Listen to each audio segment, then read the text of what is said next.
Good morning and welcome to Study IQ, my dear friends. मैं हूं प्रशांत Mawani. I hope you're doing good. आज 13 नवंबर 2021 है, दिन है सैटरडे. आज हमारे टेबल के ऊपर है 4 इंपॉर्टेंट आर्टिकल्स. आज फाइनेंशियल न्यूज़ नहीं है बिकॉज टुडे इज सैटरडे, लेकिन we have one financial article on our table, तो डिस्कस करेंगे. प्लीज़ मेक श्योर कि आप इस लेक्चर को दूसरे स्टूडेंट्स के साथ शेयर ज़रूर करें. हमारी चैनल स्टडी IQ एजुकेशन को सब्सक्राइब करना ना भूलें. अगर आप यूपीएससी की प्रिपरेशन कर रहे हैं तो एक गुड न्यूज़ है. भारत की बेस्ट फैकल्टीज़ ने मिलकर एक complete online smart course design किया है. ये यूपीएससी एग्जामिनेशन को ध्यान में रखते हुए डिज़ाइन किया गया है. इसके बहुत सारे इंटरेस्टिंग फीचर्स हैं. जो सब्जेक्ट्स इसमें कवर किए गए हैं, इसके बारे में अगर आप ज़्यादा इन्फॉर्मेशन पाना चाहते हैं, if you want to check out some demo videos, price के बारे में जानना है, तो 2 प्लेटफॉर्म्स हैं. एक है studyIQ.com और एक है हमारा मोबाइल ऐप. तो चलिए आज के दिन की शुरुआत या फिर डिस्कशन की शुरुआत जो है वो हम मीजल्स से करते हैं. मीजल्स यानी कि खसरा, जिसको हम हिंदी में कहते हैं खसरा. अब ये मीजल्स जो है ये एक कंटेजियस यानी कि ये इजीली और फटाफट इनफैक्ट स्प्रेड होने वाला डिजीज़ है.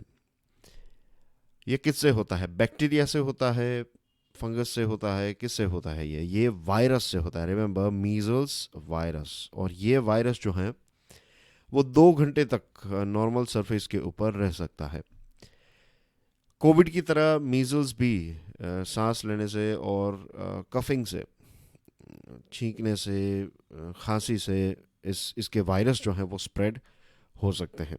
ये कुछ इंपॉर्टेंट पॉइंट्स हैं जो आपको ध्यान में रखने हैं.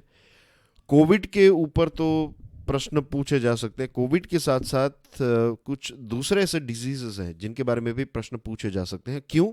वो जब हम पूरा आर्टिकल डिस्कस करेंगे आपको पता चल जाएगा. लेकिन ये मीजल्स के साथ जुड़ी हुई, खसरा के साथ जुड़ी हुई कुछ इंफॉर्मेशन जो है वो आपको याद रखनी है. तो ये हो गया कि ये वायरस से स्प्रेड होता है. 2 घंटे तक सरफेस के ऊपर इसके वायरस जो है वो जिंदा रह सकते हैं और सांस और जस्ट लाइक कोविड, छींकने से, खांसी से ये वायरस स्प्रेड होता है. और आइज, नोज, माउथ को टच करने से और उसके बाद सरफेस को टच किया तो भी ये स्प्रेड होता है. तो ये कुछ बेसिक डिटेल्स हैं मीजल्स की. पायोनियर में ओवरशैडोड नाम का एक आर्टिकल आज प्रिंट किया गया है. और मीजल्स जो है इसका कैंपेन खास करके इन्फेंट्स, जो छोटे बच्चे हैं, नवजात शिशु, तो इन्फेंट्स को टारगेट करने के लिए जो ये मीजल्स वैक्सीनेशन कैंपेन है ये थोड़ा स्लो डाउन हुआ है. उसके पीछे one of the main reason is कोविड-19 वैक्सीनेशन कैंपेन. मुझे और ज़्यादा डिटेल्स में जाने की आई एम श्योर आवश्यकता नहीं है कि कोविड के टाइम पर क्या हो रहा था. कोविड को रोकने के लिए जो चीज़ें लॉकडाउन हमने किए और उसके बाद वैक्सीनेशन कैंपेन जो स्टार्ट हुआ है, तो सबसे ज़्यादा फोकस जो है टॉप प्रायोरिटी पर कोविड है. बाकी की चीज़ें जो है वो थोड़ी बैक बेंच में चली गई हैं.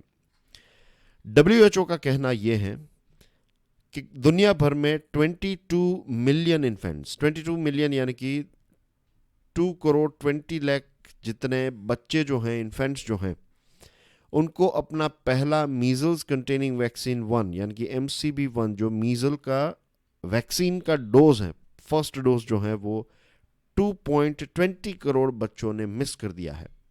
अगेन द रीजन इज कोविड-19 वैक्सीनेशन ड्राइव की वजह से. WHO का जो ये morbidity and mortality weekly report आता है, इस वीकली रिपोर्ट में भी यही चीज़ पाई है कि ये जो डोजेस हैं वो बच्चों ने मिस कर दिए हैं. इस रिपोर्ट का कहना यह है कि 24 मीजल्स वैक्सीनेशन कैंपेन्स जो उसमें जो 24 कंट्रीज़ हैं उसमें से 23 देश जो हैं उसने ये मीजल्स के वैक्सीनेशन कैंपेन को डिले किया बिकॉज ऑफ कोविड-19. और इसमें से 10 ऐसे देश हैं जिसमें सबसे ज़्यादा highest number of infants not receiving MCV1, उसमें नाइजीरिया है, भारत भी है. भारत में 2.6 मिलियन, लगभग 26 लाख जितने ऐसे बच्चे हैं जिन्होंने अपना MCV1 जो है वो मिस कर दिया है because of their parents of course, and one of the reason is कि ये चीज़ें फैसिलिटीज़ अवेलेबल नहीं थी। तो ये 10 देश को अगर आप मिला लें तो टोटल जो है दुनिया का उसका 2/3 तो सिर्फ ये 10 देशों में है। तो इन 10 देशों की सिचुएशन काफ़ी ख़राब है। WHO का कैलकुलेशन ये भी कहता है कि 22 odd million infants, at least 93 million persons did not receive MCV because of COVID-19 related postponement. अब 22 जो हमने देखा 22 मिलियन जितने बच्चों को तो ये नहीं मिला है, लेकिन इसी के साथ साथ अगर हम कुछ इन्फेंट्स की नहीं, इन्फेंट्स को छोड़कर जो बाकी का ग्रुप है तो 93 मिलियन ऐसे हैं। तो you can say 9 crore 30 lakh लोग ऐसे हैं जिनको ये MCV1 नहीं मिला है। तो अब भारत को एज वेल एज दुनिया को एक सर्वे की ज़रूरत है, नेशनल सर्वे की ज़रूरत है, और इस सर्वे से हमें पता चलेगा कि किन किन लोगों को ये वैक्सीनेशन नहीं मिली है, और उसको भी हमें अब टारगेट ग्रुप में या फिर टॉप प्रायोरिटी पर रखना चाहिए। So this is the reason Y am saying कि ये चीज़ें आपको याद रखनी है, ये जो बेसिक डिटेल्स थी मीजल्स की, क्योंकि कोविड के ऊपर इतना ज़्यादा फोकस, कोविड के ऊपर इतने ज़्यादा आर्टिकल्स लिखे गए हैं कि दूसरी चीज़ों के ऊपर जनरली लोगों का ध्यान नहीं जाता है, और प्रश्न जो हैं वो कभी कभी ऐसे भी पूछे जाते हैं कि लगता है कि कोविड के बारे में आएगा लेकिन कोविड को छोड़कर मीजल्स के बारे में पूछ लिया, और तब एग्जामिनेशन में ये होता है कि कोविड के बारे में सारी इन्फॉर्मेशन हमारे पास है लेकिन मीजल्स के बारे में पढ़ना जो है वो हमने छोड़ दिया था, फिर अफसोस होता है और फिर वो मार्क्स चले जाते हैं। तो this is the reason why this particular article is important for you, और जो फैक्ट्स हमने डिस्कस किए थे are of course important for you. आज का लेक्चर की PDF को डाउनलोड करना चाहते हैं, check out my Telegram channel and you can follow me on Facebook, Twitter and Instagram as well. तो बात करते हैं द नंबर्स गेम के बारे में। द हिंदू का ये आर्टिकल है, इट्स अबाउट एमिशन। अगर आप एक रेगुलर स्टूडेंट हैं और आप इस सीरीज़ को रेगुलरली देखते हैं, और मेरा स्ट्रॉन्ग रिकमेंडेशन ये है कि अगर आपको करंट अफेयर्स के ऊपर एक अच्छी ग्रिप बनानी है then you must watch the series. आप बीच बीच में गैप आ जाएगा तो कई बार आपको कुछ चीज़ों के बारे में पता नहीं चलेगा। अब अगर आप सिलेबस को देखेंगे तो यू विल फाइंड कि क्लाइमेट चेंज, एनवायरनमेंट, इन सारी चीज़ों को लेकर बहुत सारे पॉइंट्स जो हैं वो सिलेबस का पार्ट है। तो ऐसे जब आर्टिकल्स जिसके बारे में आप बहुत सारी चीज़ें जानते हैं और उसके साथ जुड़ा हुआ कोई इंपॉर्टेंट आर्टिकल, हर एक आर्टिकल पढ़ने की आवश्यकता नहीं है लेकिन कुछ इंपॉर्टेंट चीज़ें अगर मिल जाती है तो उसको क्विकली देख लेना चाहिए, क्योंकि उसमें कुछ नए पॉइंट्स हमें देखने को मिलते हैं। Anyway, the 26th United Nations conference of parties, जिसको हम कहते हैं COP 26 की मीटिंग कहाँ पर हुई? ग्लासगो, स्कॉटलैंड में हुई। और इस मीटिंग से पहले जो वेस्टर्न कंट्रीज़ हैं, जो डेवलप्ड देश हैं, उनकी कोशिश ये थी कि अपनी जेब में से पैसे अपनी फैक्ट्रीज़ में से टेक्नोलॉजी वो डेवलपिंग देशों के साथ जितना डिले हो सके उतना डिले पर शेयर करना चाहते थे। इसी के साथ साथ वो ये भी कहीं ना कहीं चाहते थे कि मिड सेंचुरी तक, यानी कि 2050 तक दुनिया के सभी देश जो हैं ये नेट ज़ीरो को अचीव कर ले और नेट ज़ीरो के टारगेट्स को सेट कर ले, और फिर उसको लेकर जो भी चीज़ें उनको करनी है वो सारी चीज़ें वो करने लगे। तो ये उनकी एक वेस्टर्न वर्ल्ड की कोशिश थी। इसमें USA आ गया, UK आ गया, ये सारे देशों का यही एक प्रयास था कि भारत और चाइना जैसे देश जो हैं वो नेट ज़ीरो का पार्ट 2050 तक ये टारगेट अचीव कर ले या फिर टारगेट को सेट कर ले, लेकिन ऐसा हुआ नहीं है। चाइना ने नेट ज़ीरो का टारगेट रखा है 2060, और भारत ने नेट ज़ीरो के बारे में भारत बोलने ही नहीं वाला था, लेकिन अचानक से भारत ने ये कहा कि नेट ज़ीरो जो है वो हम 2070 तक अचीव करेंगे। तो 50 साल के बाद भारत जो है वो नेट ज़ीरो अचीव करेगा, ऐसा भारत ने बताया है। लेकिन भारत के जो प्रधानमंत्री हैं नरेंद्र मोदी साहब, उन्होंने एक पंचअमृत डिक्लेरेशन दिया है, और इस पंचअमृत के 5 इंपॉर्टेंट पॉइंट्स जो हैं वो प्राइम मिनिस्टर साहब ने बताया है कि 2030 से लेकर 2070 तक भारत कौन कौन से 5 बड़े कदम उठाएगा, उसके बारे में पंचअमृत में प्राइम मिनिस्टर साहब ने 5 पॉइंट्स बताए थे, और हमने न्यूज़ में भी इसको देखा था। और अगर आप चलिए एक काम करते हैं, let's do a little bit of research. तो ये आपके लिए आज का रिसर्च का टॉपिक है। बताइए कि पंचामृत के 5 पॉइंट्स क्या है। ये पांचों के 5 पॉइंट्स आपको कमेंट सेक्शन में पोस्ट करने हैं।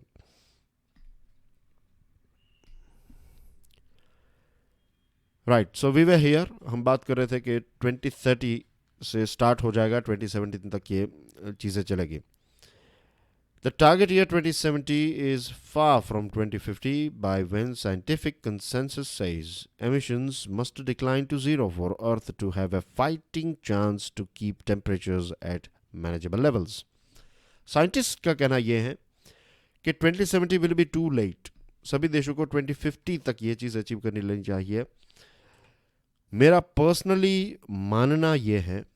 मानना यह है कि आने वाले समय में, लेट्स से आने वाले 2, 3, 5, 10 सालों के अंदर कुछ ऐसी चीज़ें दुनिया के सामने आएगी, कुछ ऐसी टेक्नोलॉजीज हमारे पास आएगी कि अभी जिस स्पीड से हम आगे बढ़ रहे हैं वो स्काई रॉकेटिंग स्पीड से हम आगे बढ़ेंगे रिन्यूएबल की तरफ। क्योंकि अब जो R&D का लेवल, रिसर्च एंड डेवलपमेंट जो इसके ऊपर हो रही है, स्कूल लेवल से ही चीज़ों को, इन सारी चीज़ों के बारे में अवेयरनेस आ चुकी है, तो we will see a change. See again, मैं यहाँ पर थोड़ी ऑप्टिमिस्टिक बात कर रहा हूँ, थोड़ी आशावादी बातें कर रहा हूँ, लेकिन इंसानों की पूरी हिस्ट्री अगर आप देखेंगे then that's how we are. जब भी कोई बड़े प्रॉब्लम्स आए, आप देखिए मलेरिया की वैक्सीन को ढूंढने का काम जो है वो लगभग 30-40 सालों से हो रहा था। 30-40 सालों से एक मलेरिया की वैक्सीन को ढूंढने का काम हो रहा था, अब जाकर उसमें सफलता मिली है।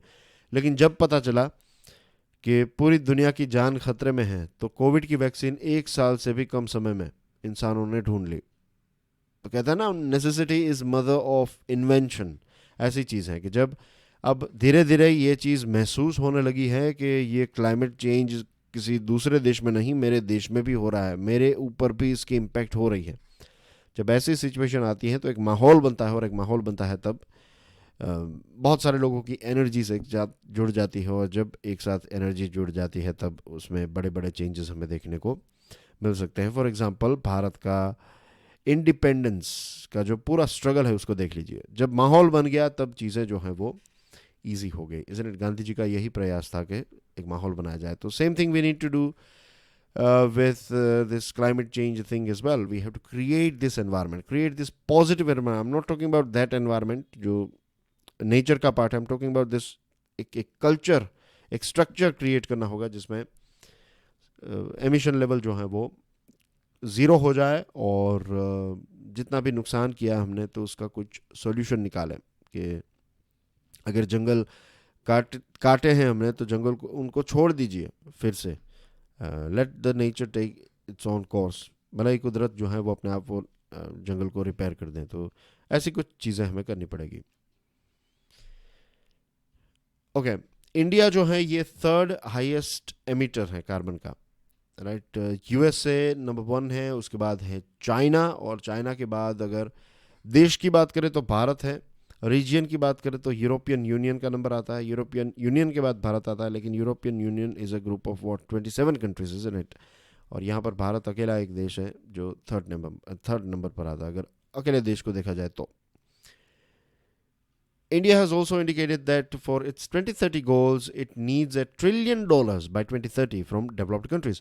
भारत ने ये क्लियरली बता दिया है डेवलप्ड देशों को कि ये 2030 तक जो गोल्स हमें अचीव करने उसके लिए भी हमें $1 ट्रिलियन की आवश्यकता होगी बाय 2030। और ये जो बड़े बड़े पैसे वाले देश हैं, ये वैसे तो चाहते हैं कि सब कोई नेट ज़ीरो को अचीव कर ले या फिर नेट ज़ीरो के टारगेट सेट कर ले, लेकिन जब पैसे देने की बात आती है, 2020 से उनको पैसे देने थे हर साल, लेकिन $100 बिलियन निकालने थे, लेकिन ये पैसे उन्होंने नहीं निकाले। कुछ ना कुछ ये बहाने निकाल देते हैं। और हमने ये भी देखा कि ये पैसे ग्रांट्स के तौर पर देने थे, इन्होंने लोन्स को भी इसमें कैलकुलेट करवा दिया। Loan is a totally different thing. यहाँ पर क्योंकि डेवलप्ड देशों ने ये कार्बन एमिट किया है लगभग 150-200 सालों से, ये जो देश आज डेवलप्ड हैं वो इतने सालों से इंडस्ट्रियल रेवोल्यूशन के बाद उनके ही देश में से ये सारा कार्बन और सारी चीज़ें निकल रही थी। तो उन्होंने ये सारी चीज़ें की, उन्होंने पैसे बनाए, तो they have to spend it. उनकी गलती का वो जो कहते हैं कि डैमेज जो है वो डेवलपिंग देश जो है वो क्यों भरे। अगर हमारे देश में हमें एक बड़ा बदलाव देखना है तो वी नीड दिस एनवायरनमेंट का और क्लाइमेट चेंज का टॉपिक जो है ये पॉलिटिक्स का पार्ट होना चाहिए। जब इलेक्शंस होते हैं तो बिजली, पानी, रास्ते, सड़कें, एजुकेशन, ये सारी चीज़ों के ऊपर टॉपिक और डिस्कशन होती है। एनवायरनमेंट जब इसका पार्ट बनेगा, एक एक व्यक्ति जो जब इसमें अपनी रुचि दिखाएगा, तब जाकर क्लाइमेट चेंज को लेकर एक जो जैसा कल्चर चाहिए, शायद उस कल्चर बनाने की दिशा में हम आगे बढ़ेंगे जब जन चेतना जागृत होगी। Moving on to next item, Rajeshwari's shoulders. आपकी स्क्रीन के ऊपर ये जो महिला ऑफिसर हैं ये तमिलनाडु की हैं, इंस्पेक्टर हैं, इनका नाम है E Rajeshwari. And as you can see she is carrying a person on her shoulder of course. तो एक व्यक्ति था, वो बेहोश था। ये चेन्नई में जब बारिश आई उस समय की बात है। तो एक बेहोश व्यक्ति को उन्होंने अपने कंधों पर उठाया, व्हीकल में रखा और हॉस्पिटल लेकर गए, और फिर पता चला कि वो व्यक्ति जो है वो बच नहीं पाया। एनीवे, लेकिन कोशिश जो है वो डेफिनेटली आउटस्टैंडिंग है। और मैं क्या बताऊं, जब भी ऐसे इंसिडेंट्स आते हैं तब हमें रियलाइज़ होता है कि महिलाओं का जो रोल है, and when we talk about security services, इसमें पुलिसिंग आ गया, इसमें आपकी आर्मी, नेवी, एयरफोर्स हैं, पैरामिलिट्री हैं, देन जो नॉर्मल, अगर आप किसी शॉपिंग मॉल में जाते हैं, एयरपोर्ट्स पर, जितनी भी जगहों पर सिक्योरिटी की आवश्यकता है, तो कम्युनिटी पुलिसिंग में, तो ये सारी जगहों पर महिलाएं एक बहुत ही इम्पैक्टफुल, बहुत ही पॉजिटिव रोल प्ले कर सकती हैं। और ये इंसिडेंट ये भी याद दिलाता है कि आज भी हमारी जो पुलिस फोर्सेस हैं उसमें महिलाओं का रिप्रेजेंटेशन ना के बराबर है। आज भी बहुत सारे राज्यों के जो पुलिस यूनिफॉर्म हैं उसमें महिलाओं को जो शूज़ एलोकेट किए जाते हैं, शूज़ जो उनके लिए रखे गए हैं, वो शूज़ महिलाओं के लिए नहीं है, वो पुरुषों के शूज़ जो हैं, उनकी छोटी साइजेस जो हैं वो महिलाओं के लिए रखी जाती है।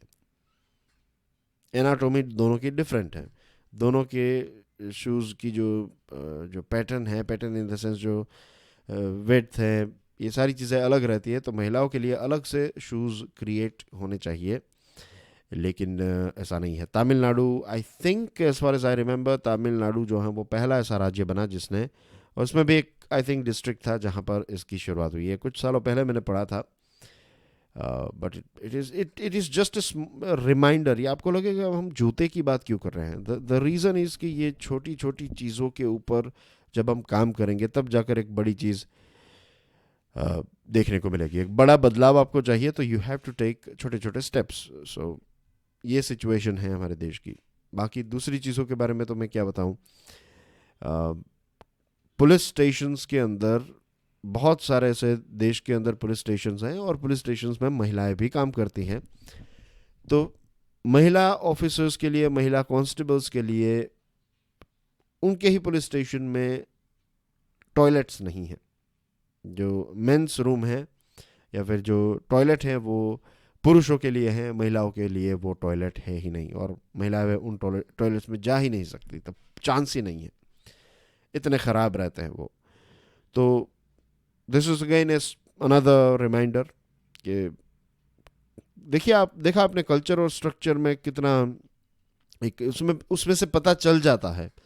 आप किसी बिल्डिंग में जा रहे हैं और उस बिल्डिंग में जाने आने के लिए बड़े बड़े स्टेप्स हैं, तो उससे पता चल ही जाता है कि उस बिल्डिंग में काम करने वाले लोग जो हैं उसमें जो डिसेबल्स हैं उनको लेकर कोई अवेयरनेस नहीं है। अगर वहाँ पर कोई एक डिसेबल भी काम करता तो ये चीज़ें नहीं होती, वो फिर आपको चेंज करवाना पड़ता।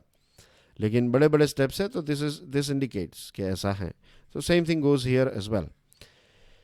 मन की बात प्रोग्राम में प्रधानमंत्री नरेंद्र मोदी साहब ने इस बात के ऊपर जोर दिया कि जब सिक्योरिटी पर्सोनल के तौर पर महिलाएं काम करती है तब एक सेंस ऑफ कॉन्फिडेंस लोगों के अंदर पैदा होता है, खास करके महिलाओं के अंदर। और 2014 से लेकर 2020 तक अगर देखा जाए तो पहले पुलिस में 1,05,000 जितनी महिलाएं काम करती थी। पीएम साहब का कहना है कि उनके टेन्योर के तहत ये आंकड़ा जो है वो डबल हुआ है, 2.15 लाख हुआ है, which is a very impressive number. IPS level पर भी आपको शॉर्टेज ही देखने को मिलेगी आईपीएस की पासिंग आउट परेड और चीज़ें देखेंगे, देन यू विल फाइंड जो फोटोज शेयर होते हैं ट्विटर एक्सेट्रा में, देन यू विल फाइंड कि एक बहुत ही limited IPS female IPS officers हैं, बाकी के जो हैं वो पुरुष ही हैं। और ये भी है कि ये जो कुछ कुछ ऐसी चीज़ें जो महिलाओं के पक्ष में होनी चाहिए या फिर महिलाओं के लिए होनी चाहिए, यूनिफॉर्म में कुछ चेंजेस, दूसरी जो चीज़ें हैं जो प्रोटोकॉल्स फॉलो करने हैं एक्सेट्रा, तो इसमें भी हमें ज़्यादातर जो है वो एक पेट्रियार्कल सिस्टम देखने को मिलती है। एंड बड़े बड़े केसेस या फिर कोई टफ ऐसे केसेस होते हैं तो उसमें भी जो कुछ ऐसी महिला ऑफिसर्स हैं राइट जिनका बड़ा नाम हो चुका है, दे आर बिग ब्रांड्स, तो उनको बड़े बड़े केसेस दिए जाते हैं because they are very famous, they are big brands. लेकिन रेगुलर जीवन में महिलाओं के बारे में ये एक थिंकिंग है, क्योंकि ये सोसाइटी की थिंकिंग है, तो ये हर ऑर्गेनाइजेशन में आपको देखने को मिलती है कि वो एक second class sort of police officers हैं, you know, they are not top, they are like, जब आपको एक असिस्टेंट की ज़रूरत है ऐसे सॉर्ट ऑफ डेप्यूटी वो काम कर सकते हैं, दे कैन नॉट लीड, ऐसी एक मान्यता है, लेकिन ये गलत मान्यता है।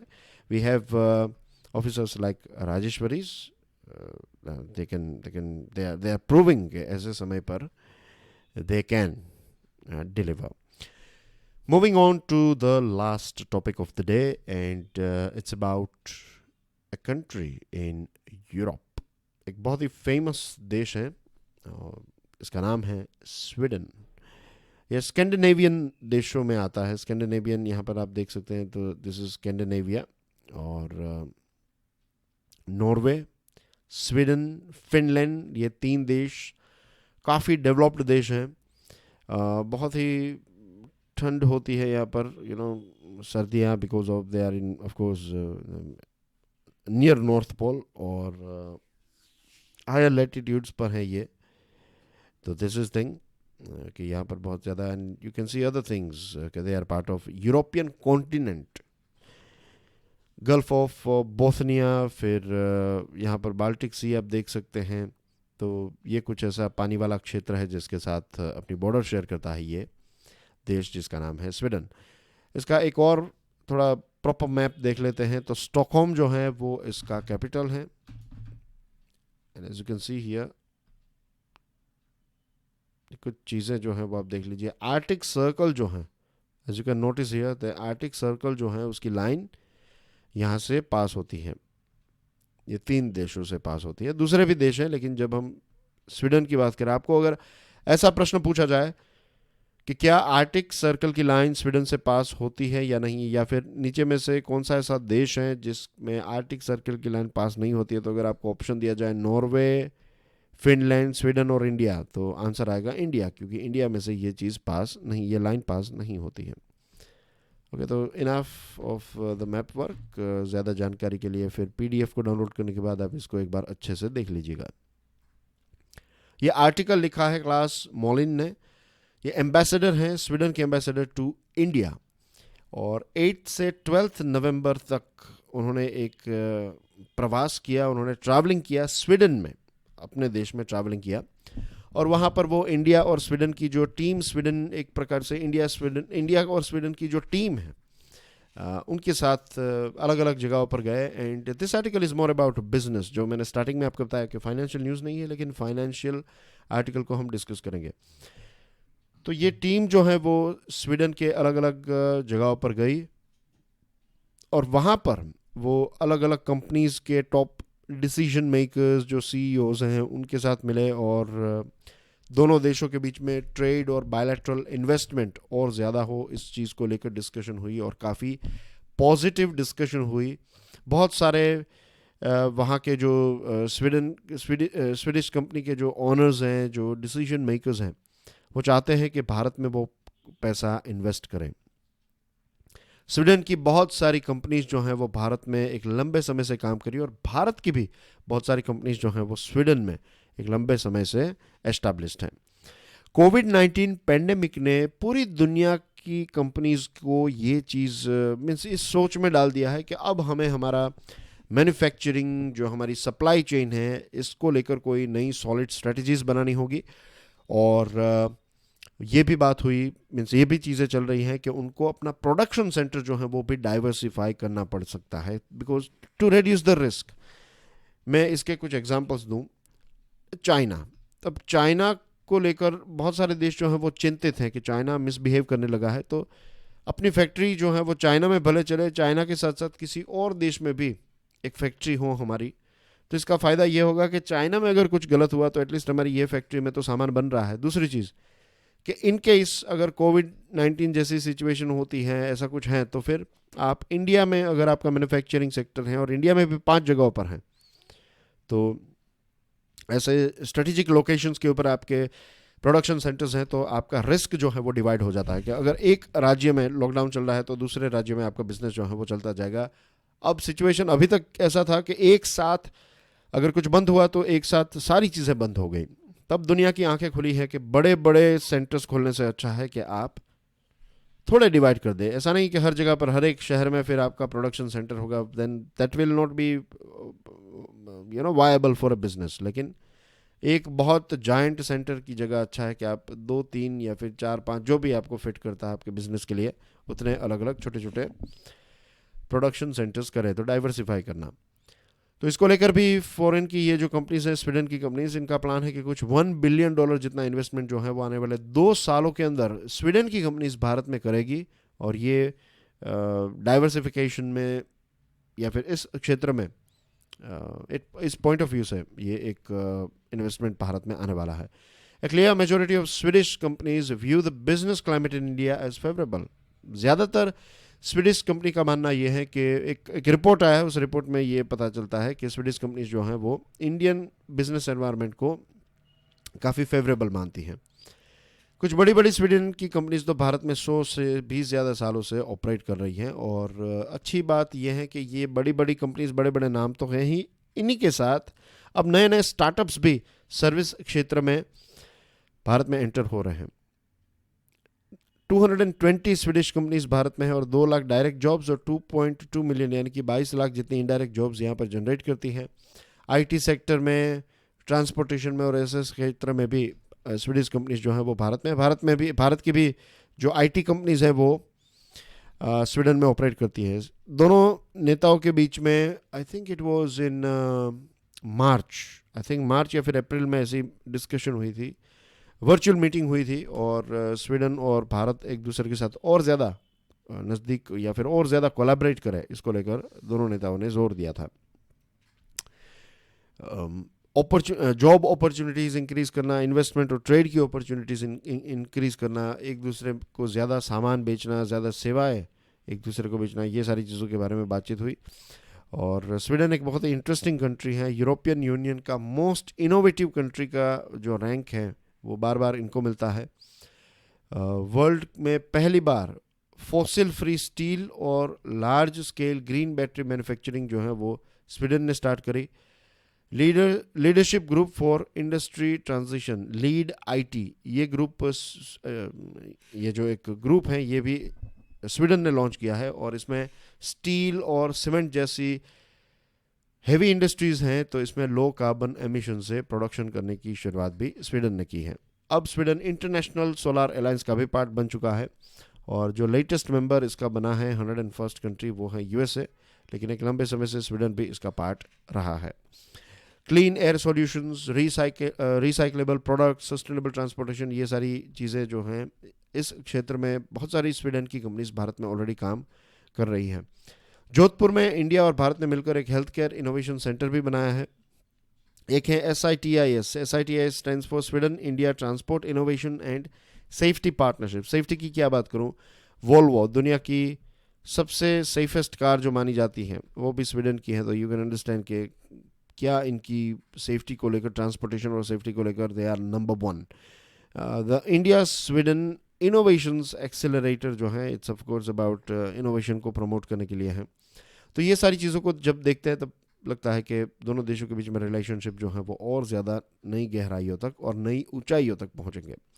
That's everything in today's discussion. ये है कुछ न्यूज़ आइटम्स। कल जो प्रश्न पूछा था उसका आंसर है पेटीएम। आज एक नया प्रश्न आपकी स्क्रीन के ऊपर है। एंड डियर फ्रेंड्स, कल है संडे, तो कल लेक्चर नहीं आएगा, एंड मंडे से we will be back to normal at 8 AM. And that's everything. Please make sure कि आप इस लेक्चर को दूसरे स्टूडेंट्स के साथ शेयर करें. Enjoy your weekend and I will see you on Monday morning. जय हिंद.